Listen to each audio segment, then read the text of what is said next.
20/5/2025 செவ்வாய்க்கிழமை. இன்றைக்கி அஷ்டமி திதி. அது மட்டும் இல்லாமல் இன்றைக்கி சந்திராஷ்டமம் யாருக்கு அப்படின்னு கேட்டிங்கன்னா, பூச நட்சத்திரத்திற்கும் ஆயில்ய நட்சத்திரத்திலும் பிறந்தவங்க கடகராசிக்காரங்களுக்கு சந்திராஷ்டமம். கொஞ்சம் கவனம் தேவை. மேசராசிக்கு மகிழ்ச்சியான நல்ல நாள்.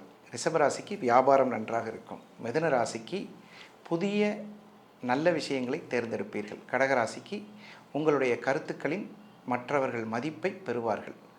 சிம்மராசிக்கு உங்களுடைய எதிரிகள் விலகுவார்கள். கன்னிராசிக்கு மிகச்சிறந்த அன்பளிப்பை பெறுவீர்கள். துளாராசிக்கு எல்லா விதமான நன்மைகளும் நடக்கும் நல்ல நாள். விருச்சிக ராசிக்கு தெளிவான பேச்சு உங்களை வாழ வைக்கும். தனுசு ராசிக்கு திறமைக்குள் என்ன இருந்தாலும் அதிர்ஷ்டமும் கொஞ்சம் பலன் பெறும். மகர ராசி அன்பர்களுக்கு உங்களை மற்றவர்கள் மன்னித்து நல்ல மனநிலையோடு பார்த்து கொள்வார்கள். கும்பராசி அன்பர்களுக்கு உங்களுடைய தியாக மனப்பான்மையை உங்களுடன் பழகியவர்கள் புரிந்து கொள்வார்கள். மீனராசி அன்பர்களுக்கு எல்லாம் சிவமயம் என்பதை தெரிந்து சிவபுராணம் படிக்கும் ஒரு நல்ல நாள். மீண்டும் நாளை சந்திப்போம். வணக்கம்.